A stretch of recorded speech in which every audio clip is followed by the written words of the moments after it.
all the time. I might as well learn now.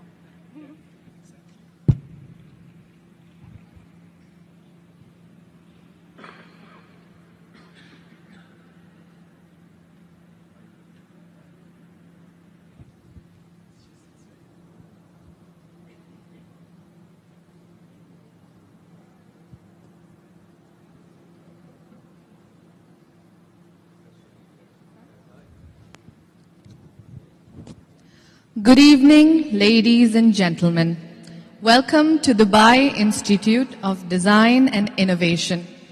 Thank you for joining us today as we celebrate the Great Arab Minds Award in this panel discussion. I now hand over the mic to our Vice President of Innovation, Hani Asfour. Thank you, Ariba. Thank you, Didi. Thank you, our distinguished guests who I'll introduce. Thank you for being here. We're very, very honored to be celebrating Sahel Al-Hayari's reception of the Great Arab Minds Award. This is a very important award that His Highness Sheikh Mohammed bin Rashid Al Maktoum has produced to revive the Great Arab Mind, which is very important for us to continue to evolve as a civilization, as a language, as a culture. And one of the categories is art and design. And our distinguished guest, Sahel, is here with us. And he will be receiving the award officially tomorrow from His Highness. And in the meantime, we have hosted him as part of the pre-events of this great award.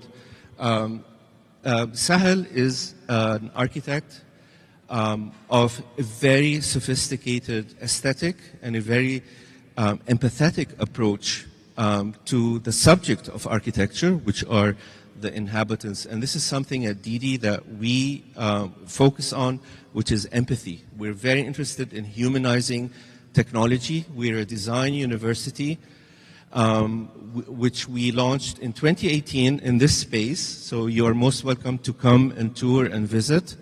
And what we are trying to do is to infuse design, technology, and business so that the next generation is actually thinking like entrepreneurs, learning complex life skills and being able to work across disciplines, whether in design, whether in business, or whether in technology. We developed a curriculum with MIT and with Parsons, and they continue to be on our academic advisory, so we work with them constantly on keeping the curriculum up to date and relevant. We have an amazing group of faculty members from all over the world, and more importantly, we have the smartest minds in terms of our students who are thinking about solving the world's problems. And if you look behind you, you will see part of the exhibitions, whether it's biomaterials or vertical farming or recycling fish scales or 3D printing with sand.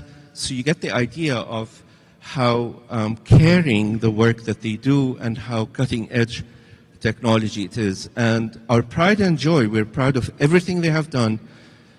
But since December, our biggest pride is that 2 of our students received each $500,000 dirhams from His Majesty King Charles for projects they had done that were judged by no other than Sir Jony Ive, the head designer of Apple.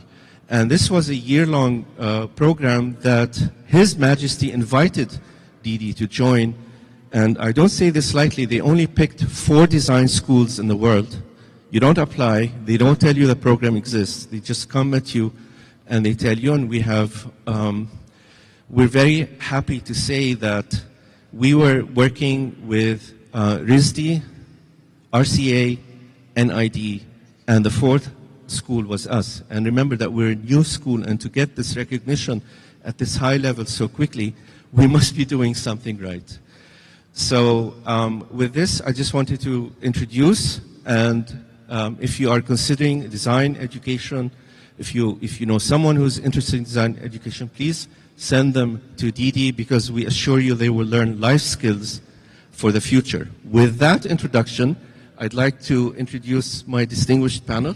So Sahel, as I mentioned, is the recipient of the Great Arab Minds Award, and we're celebrating his achievement today with my two other distinguished guests. Architect Rayani, whose office is here in our building, distinguished architect who has been declared one of the most influential architects in the region for 5 years in a row, was it? And she's a fellow of the American Institute of Architects. She is actually was the president of the American Institute of Architects chapter in the region. She's an MIT graduate as well. And among many things, I'll let you explain more. And we have Mr. Wa'el Al-Awar, who is also a distinguished architect with an office here and in Japan called YY Studio, and his company and his work proudly received the Golden Line, from the Venice Biennale, which is the most prestigious award, peer-reviewed award during the architecture. And not only that, it was for the UAE Pavilion. And using salt as a technique, so it's also in the culture of what we liked to learn. And so he's a mentor, has been a mentor to our students since we started being part of juries, parts of activities. So we're very lucky to have both of you. And with that, I'd like to just explain what we'd like to do today. So I'm going to set up a framework of discussion, and then we're going to have a conversation. We start with questions from Raya, and then with Sahel, the focus will be on Sahel, and we're trying to probe and understand what makes his work be recognized by the Great Arab Minds. Why is it there? And through the questions that we have and the conversations we have, hopefully we will get some secrets from Sahel on how to do it. And the way I want to frame it, based on the topic that we have, which is bridging time architecture as a dialogue between heritage and modernity, I'd like to switch a bit to an academic discussion which has been going on for the past, I would say, 50 years or more, which is the question that Kenneth Frampton, in his seminal work, Critical Regionalism, depends on Paul Ricoeur, a sociologist, and he asks the question, and this is a question we all have to think about: how to be modern and use modern techniques and yet remain regional and express the requirements of our regional society without losing track of our roots, but also importantly, without slipping into sentimentality or schlock or nostalgia or fakery or skin-deep solutions. So how do we address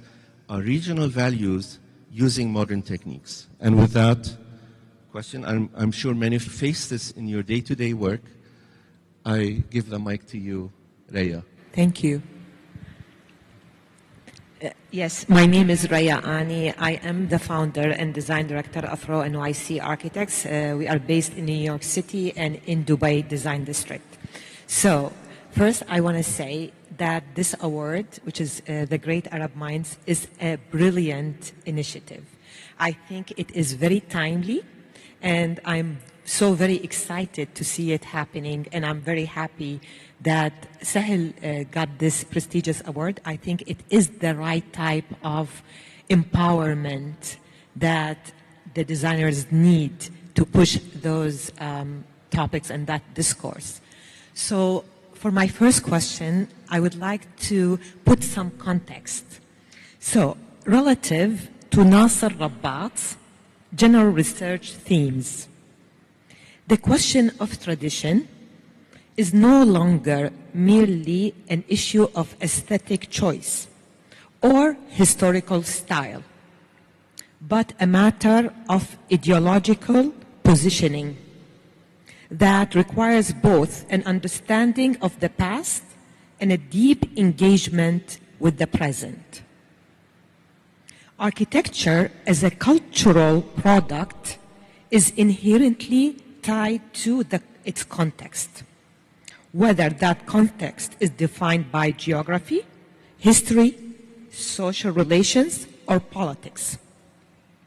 Thus, the tension between tradition and modernity is deeply ideological.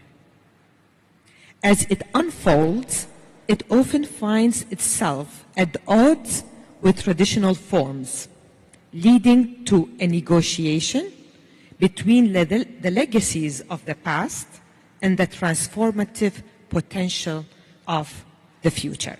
So we come to the question.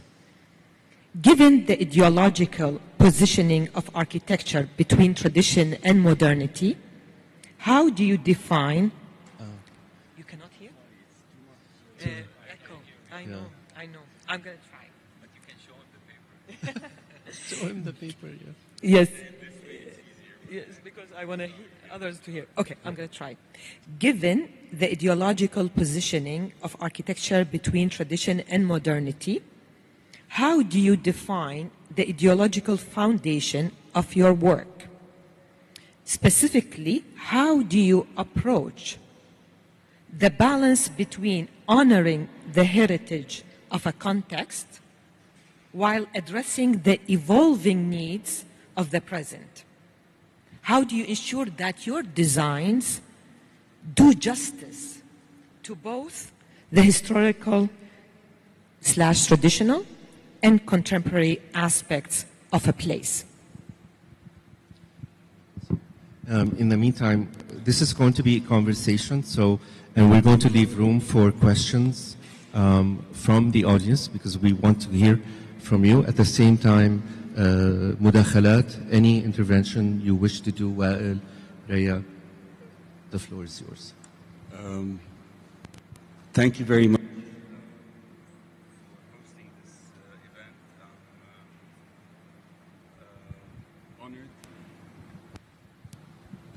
I am honored to be here and deeply grateful for this incredible award that I am about to receive and for the opportunity to come here and share a little bit about my work. Your preamble was really interesting and because it stated some kind of a construct, an ideological construct that one has to adhere to. And I think for the way I work, actually, it's kind of less structured than the manner in which you describe this relationship between modernity and tradition and the importance of keeping the balance. The way I work is actually very intuitive, and I try to maintain it as such. And there are intuitive gestures that come from either a reaction to a site, to a context, to a certain memory, and to an architectural memory, for example, of a certain geography. And then that kind of goes into another process which involves sort of a very strict analytical and rational approach of analyzing how this memory is being translated. So in a sense, the balance is not a formula, really. The balance is a kind of negotiation that you get while you do the work. And I think a lot of the times that projects fall short of that aspect, of that balance, is because there is so much emphasis in terms of asking yourself, am I modern enough? Am I traditional enough? Is this kitsch? Is this not kitsch? Is this ornament? Is this not ornament? None of this, I think, in my trajectory of work had really mattered. It probably had mattered at the beginning when I was doing work. I asked myself these questions, and they're interesting, critical questions, but as I continued with my practice, it sort of evolved in kind of an organic reaction to the heritage, to the site, to modernity itself, and to the client, and to the culture of the place, the geography, its narrative as well, both physical and cultural, right? So Really, I think it's an interesting question, but it's also a very dangerous question, because by attempting to answer this sort of textually or through some kind of a description, you limit yourself, you draw yourself in a corner, and you paint yourself in a corner, and you limit yourself in terms of what you can and can't do. But I think it's such a fundamental question, because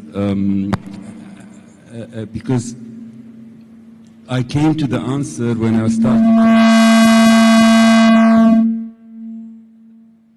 Sorry.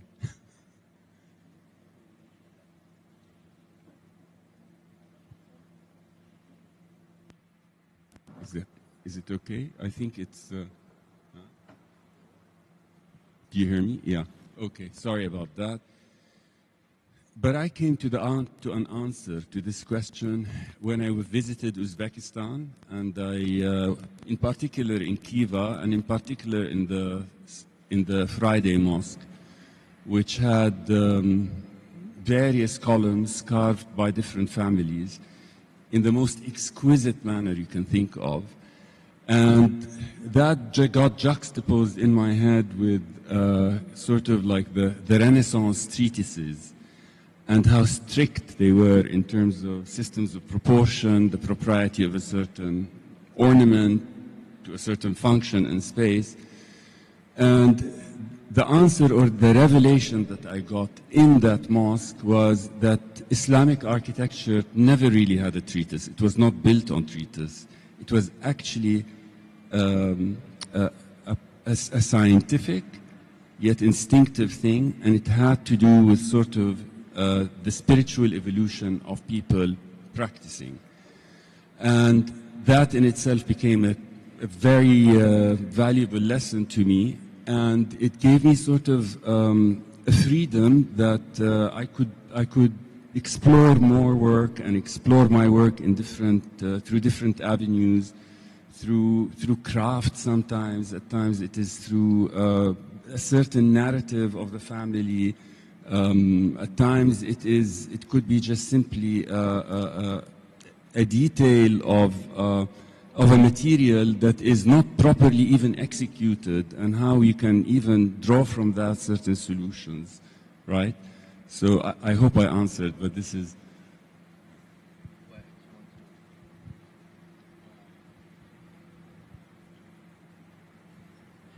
Hello? Yeah. Okay. So I'm going to ask a little bit a different kind of question, just to touch on the idea of how we see design today. How do we see architecture? Not only design, but I think it has to do with architecture, since architecture and design, since DIDI is a design school and not only focused on architecture. But you know, when I studied architecture, I think the same with you. It was, I believe, with a 20th century mindset, very different of how we probably operate today, what we did in school, how we were taught in school, and the mindsets that we came out with from school. And how do you see that today in your practice, and how has it evolved or changed in many ways? Which leads me to questioning ourselves, let's say, what is a 21st century architect, or what is a 21st century designer?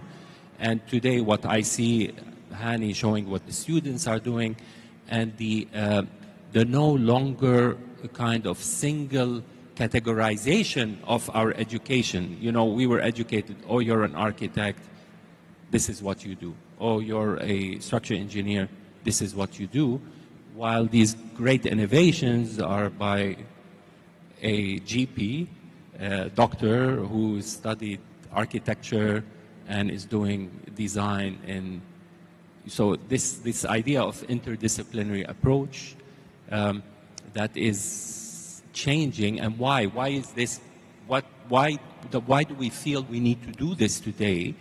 And why? And how do we question the education systems? And how do we see them today feeding into our practice? And I know when I look at your work, it's really interdisciplinary, multidisciplinary, contextual work, and not something, as we talked about before, not something that you produce a drawing, send it somewhere, right, and someone builds it for you. You have to be present. You have to be there in conversation, and maybe you can speak a little bit about that.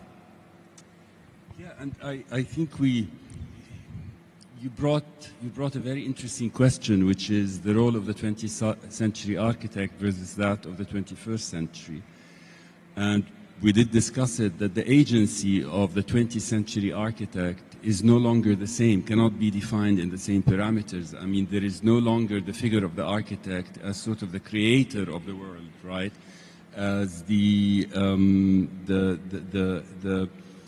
designer of social change, let's say, and of you know, the superhero figure that can actually save humanity through work and save environment and so on and so forth. As the 21st century, and as probably with all of us, our practices unfold, you realize that your work is a summation of multiple layers that go vertically, horizontally, from right to left, and so on and so forth. And whereby, for example, a simple technique, let's say, starts to determine, a simple construction technique starts to determine how you design, you know, if you're dealing with a particular context. This is, I think, the way I tend to work, is not to kind of try to radically transform, but try to influence and create small pockets of space whereby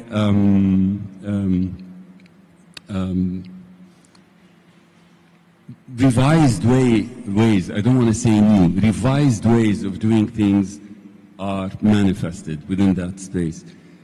So I think this is the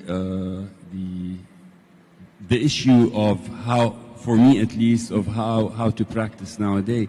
But on the other hand, now I also see a lot of architecture and a lot of architects positioning themselves in a manner that uses sort of the hot item of the year or of the month or whatever to kind of market their projects, where it becomes kind of like ideas become marketing tools and ways of self-positioning.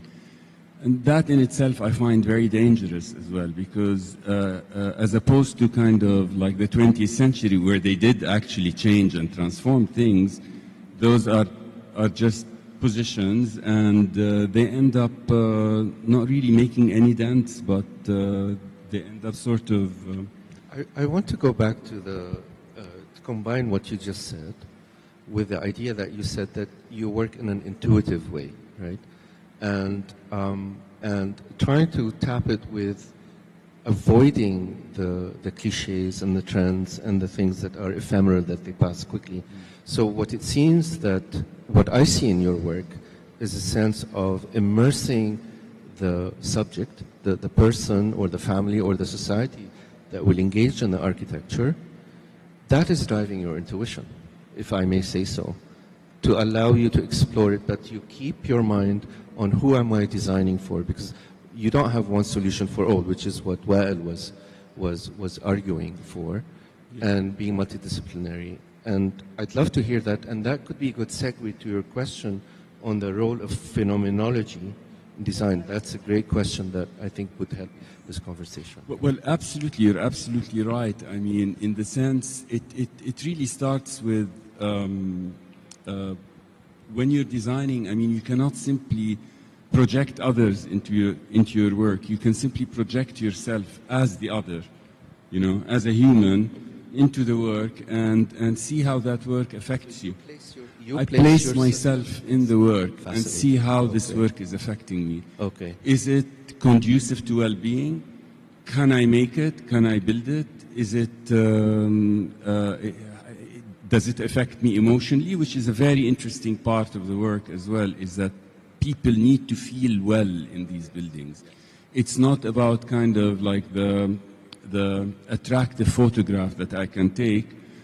Mind you, it's all very important to have attractive photographs, right? But it's really about the experience of the space from my perspective, in the hope that others may see what I see, because I cannot come and predict what you might like, or, you know, I mean, you are your own world, let's say. But I can try to at least engage with what is common, what it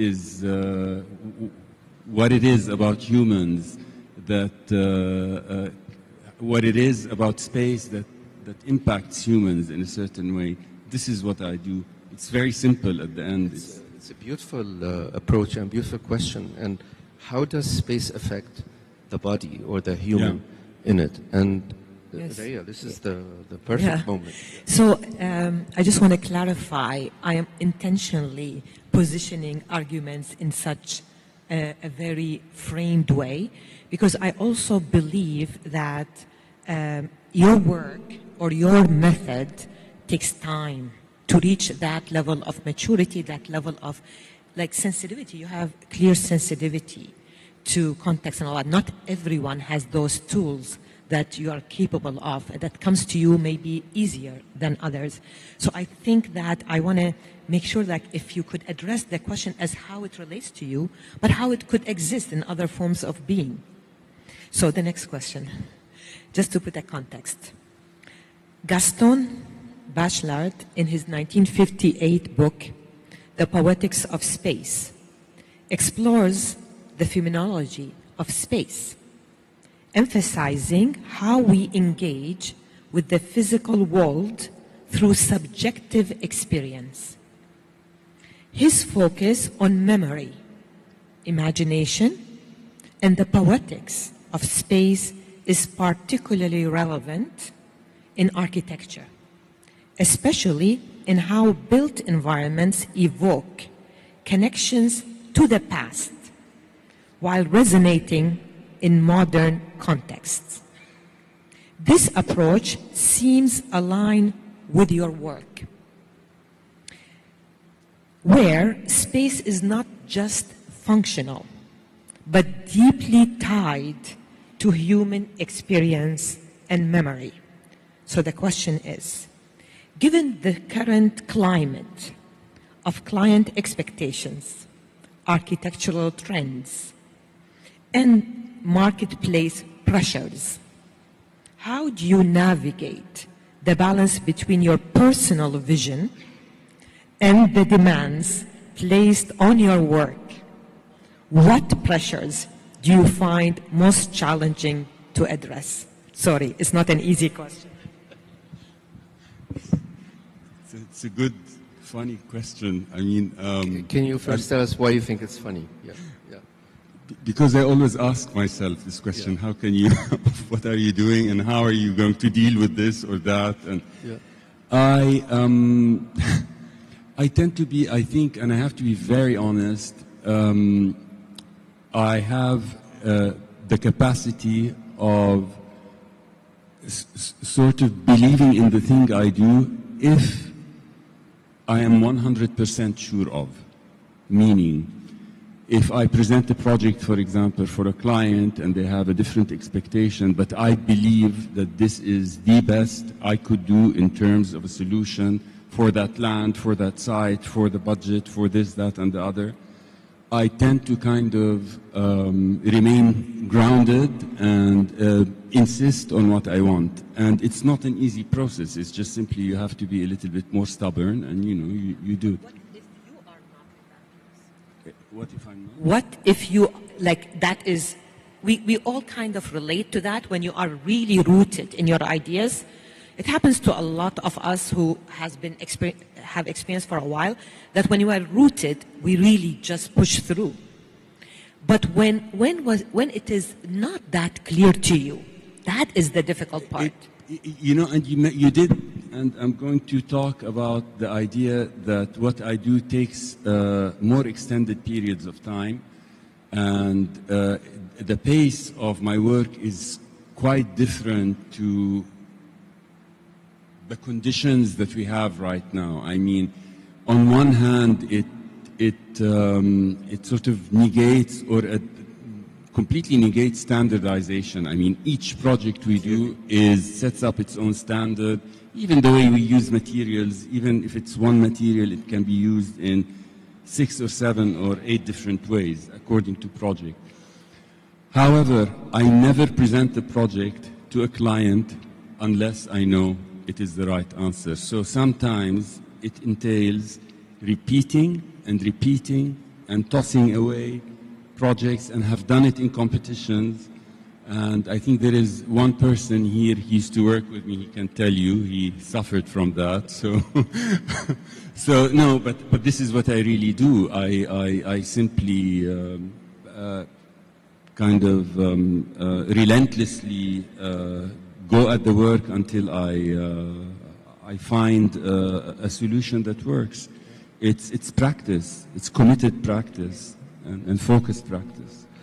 So, well, to put you on the spot, I mean, from your own practice, you face similar issues like standardization versus focusing on customized solutions. Do you want to address that maybe?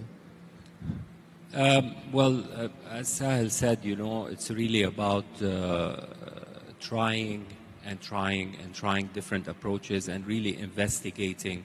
You know, we're not architects that have a napkin sketch and it goes for execution, right? We probably don't have a visual of the project, and it comes really later on in the process of investigations and thinking.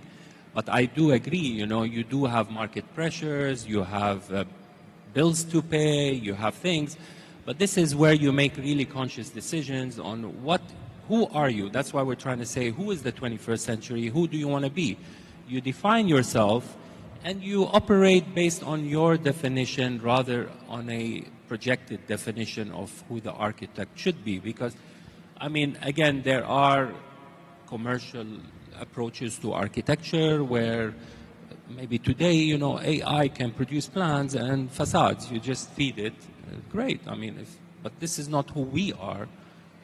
So, you know, we believe in a different vision that because of it has a social impact, it has an environmental impact, it is a climate impact, it is a identity impact, all of ethics, I would say.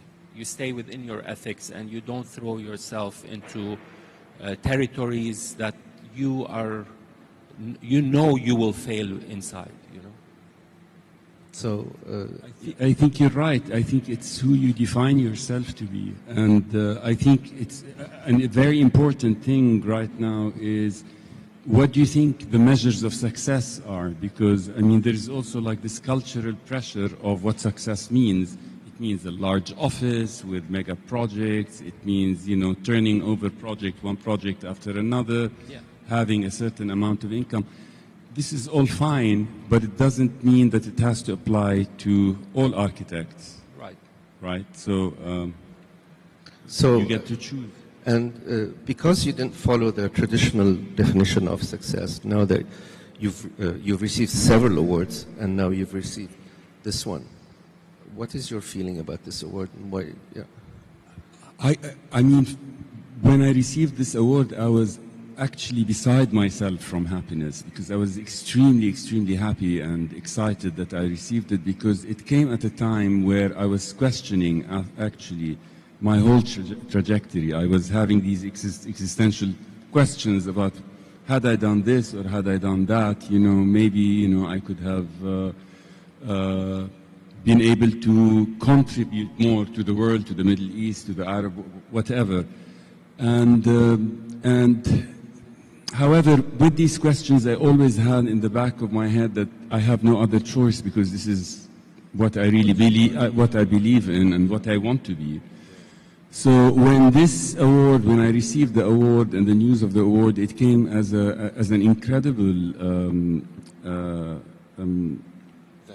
validation, absolutely validation of that trajectory, and also as quite a surprise that it was given to somebody who's had this trajectory, basically, right? And I thought that was really brilliant, because that requires vision, actually, to not to look at success in the kind of common, culturally received, standard way, but to look at it in different measures, right? That's really beautiful. Yeah. And it really talks about the vision that Dubai has that goes beyond the tradition and all of that.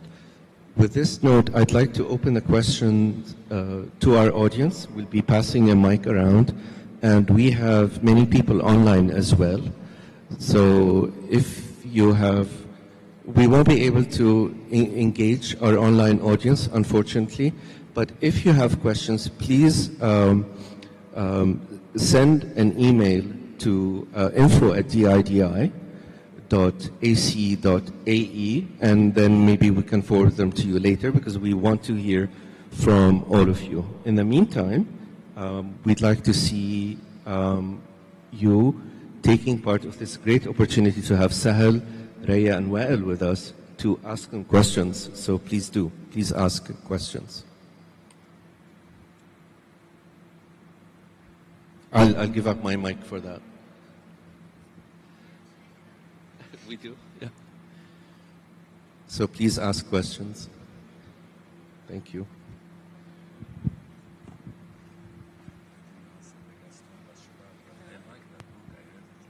Hello. Hi. Thanks for the talk, first and foremost. Going back to the question that Raya asked about when you believe in something and you find yourself on a trajectory bumping heads with your client, at what point, to what extent, and at what cost do you decide to drop that client or keep fighting for what you believe in?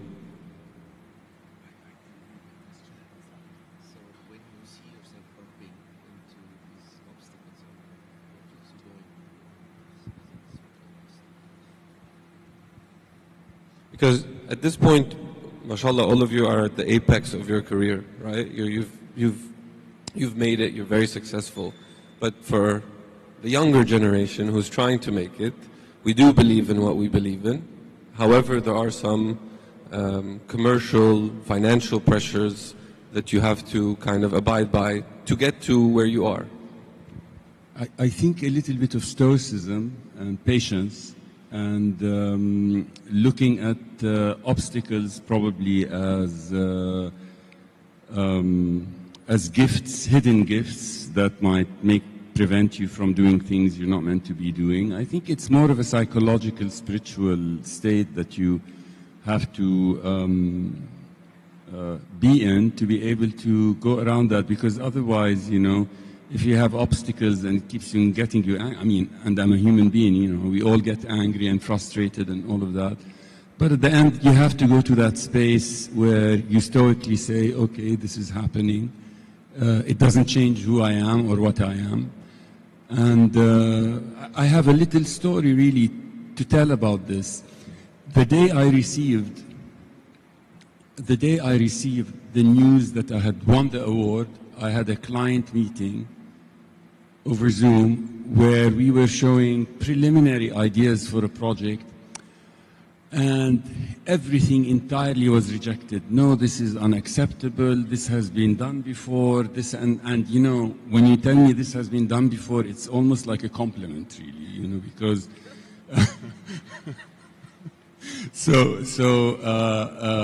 this has been done before, this, that, and the other, and I'm like, okay. And then everybody around me was very upset. I wasn't, for the first time, because maybe I had the wonderful news before, so this balanced that. But then I told myself, look at this juxtaposition. Where are you? Are you this or are you that? I'm probably neither, right? I'm somewhere in the middle. But later on, I went back to my drawing table and listened really to a recording of the rivers of complaints about the work. And in everything he said, there was a point, really. Relating it to the type of project we were doing. And so we changed it. And I think it's better, right? What we've done now is better, in spite of that mega, or what seemed to be even almost an insulting obstacle in front of you. So there's a lot of work on ego there. So, you know, that has to be put in check all the time. And yeah. Thank you.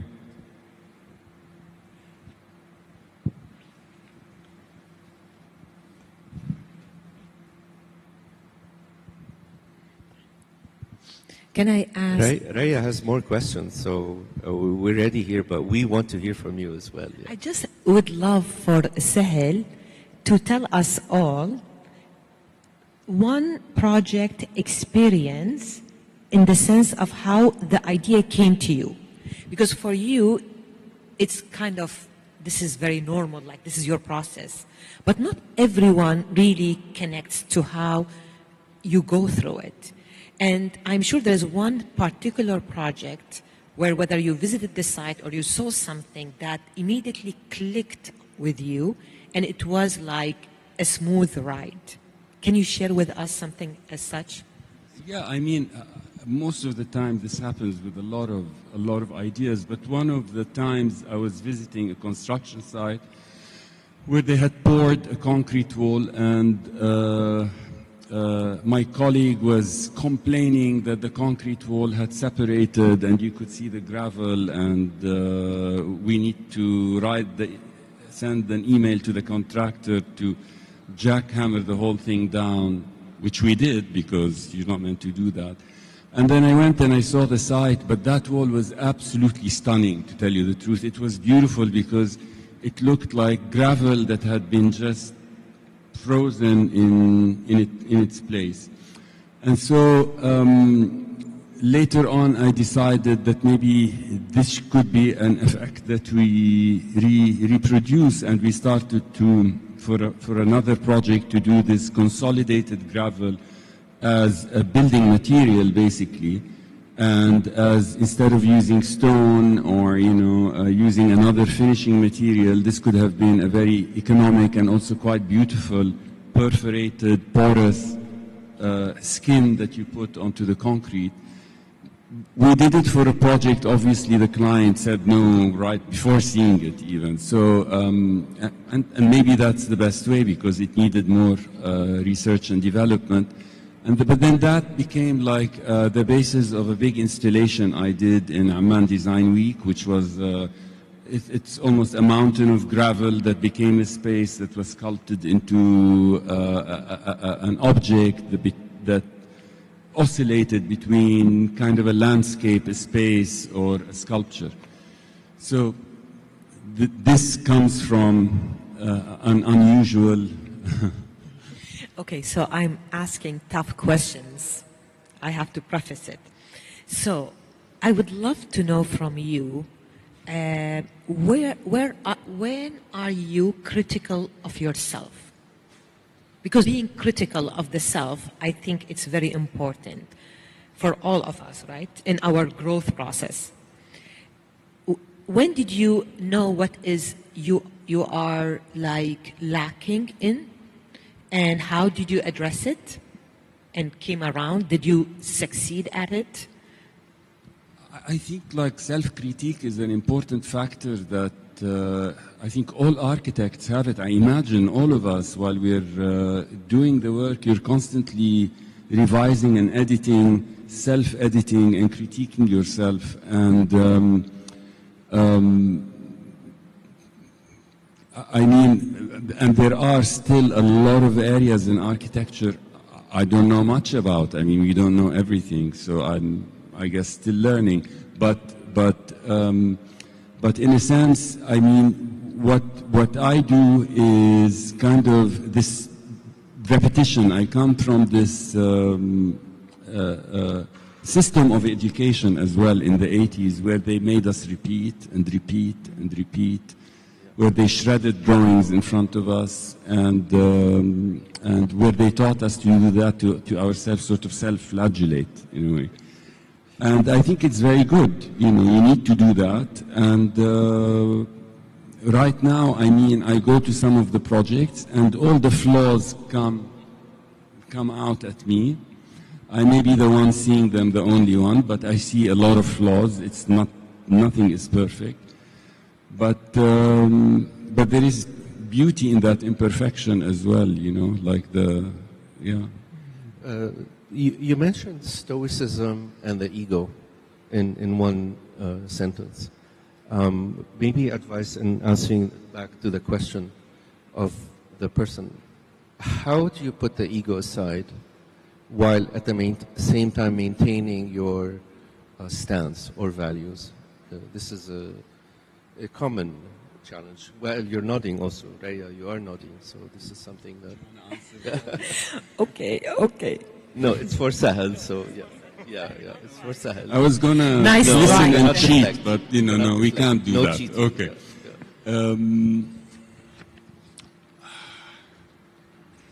Okay, I'm going to say it, and you may believe it or you may not believe it.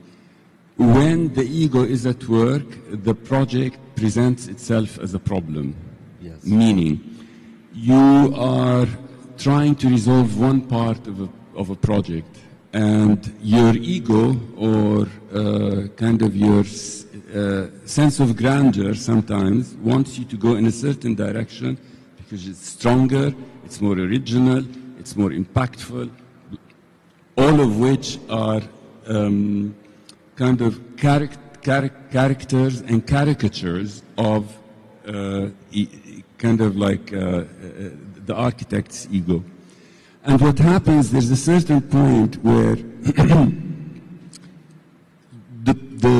and going back to self-critique, if you're critical enough, you're able to see the problem, and if the problem doesn't resolve itself, you never resolve the problem, right? So there is a moment where you kind of go into halat istislam, where you just surrender to the project, surrender to the site, at what the site wants to do, and this actually dilutes the ego. The state of surrender sometimes, not sometimes, but even in spiritual practice, it dilutes the ego, it kind of mitigates it, and it allows you to sort of merge with the problem and then maybe come out with something else. But it's not an easy process, and I don't do it all the time. I mean, you know.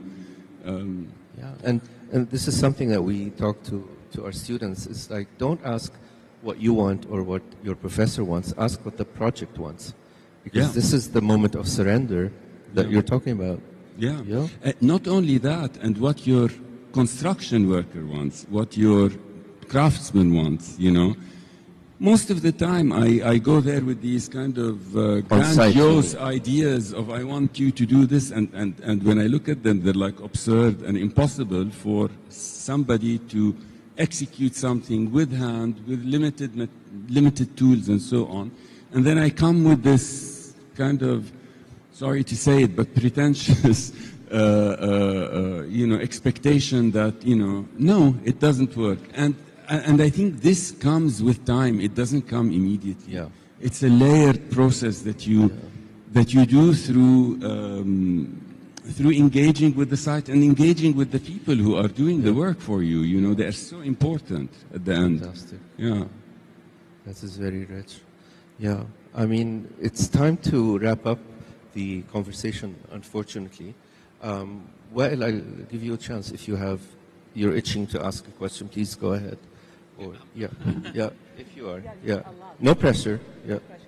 No, I just want to concur and fully agree with what Sahel is saying. I mean, one of my favorite Bibles in architecture is Architecture Without Architects, and we spoke about it the other day. About it, and you see the power or the agency in communities producing architecture, and how contextual and how climate responsive, how unique the identity of these projects are, versus architecture that is produced by egos, right? Yeah. And then it really is about questioning agency, your agency, and who you are, where you want to be, right?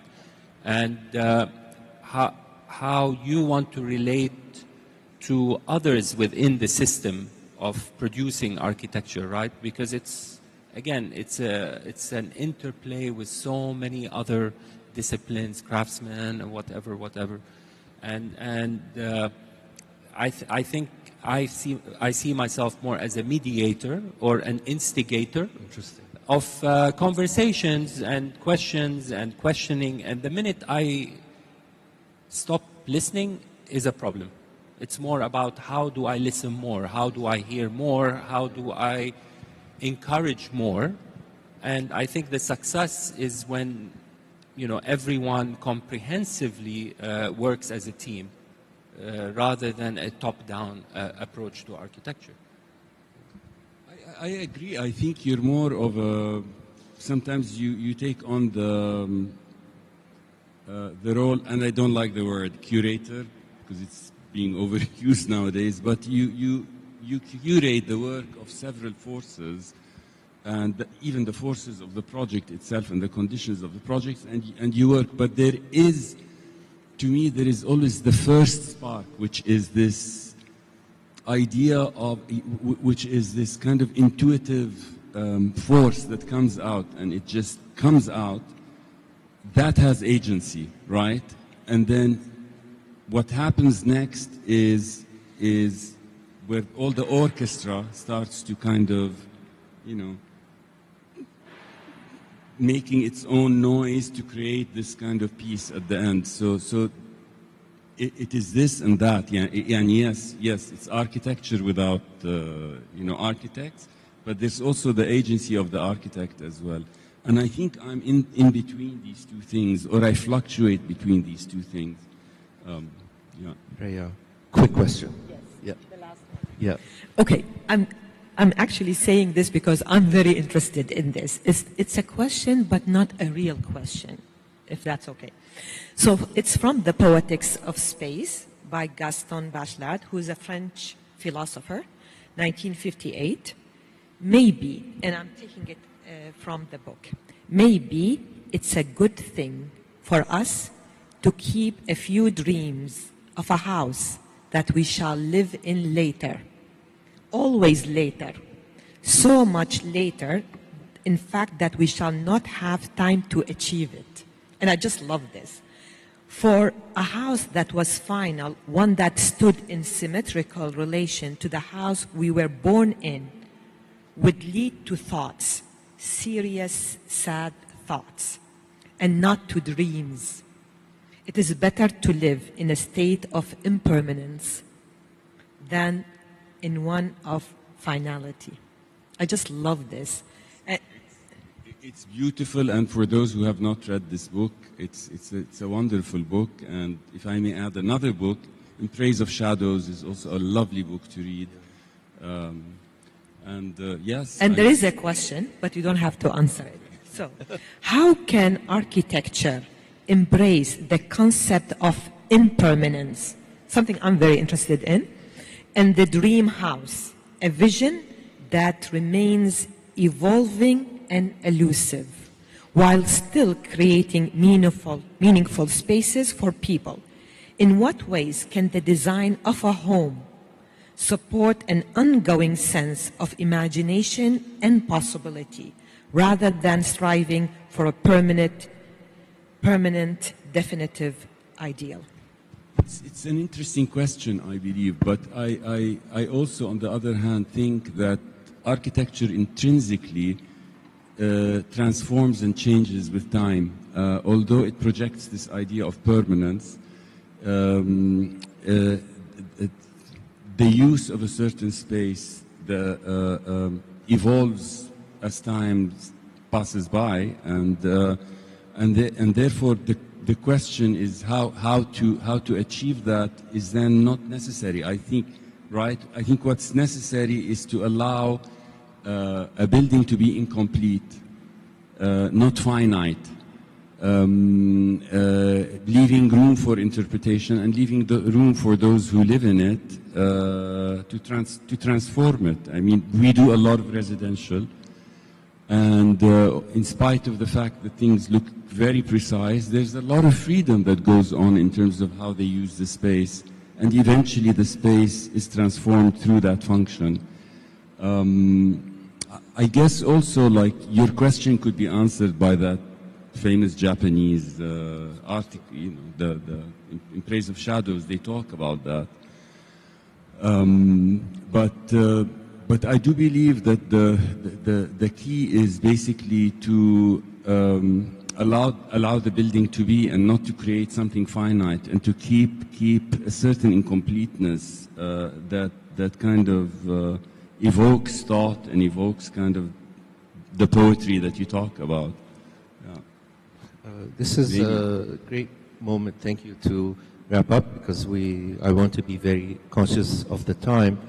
And I think a lot of issues came up, if I may summarize, coming back to heritage and modernity. And one thing I learned from your last comment, Sahad, which I had never thought about, is that maybe in heritage there is a sense of impermanence, that it is intended to continue to grow, whereas in modernity what we're trying to do are these closed objects that are meant to make a statement. So it's not architecture without architects, the architect with a big ego saying, architect was here creating these products, and maybe we can learn in addition to everything we discussed. But I would love to end on this note, if you can give a final comment on this idea that came up, but I haven't thought about it, which is part of the heritage is creating continuity through unfinished works that are intended to be finished by next generations.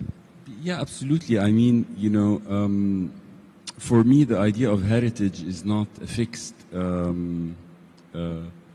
condition, but it's a layered condition that evolves and evolves with time. And actually, the minute you try to kind of emulate it or reproduce it in a literal way, what it shows is one thing, that this heritage is at a point of crisis.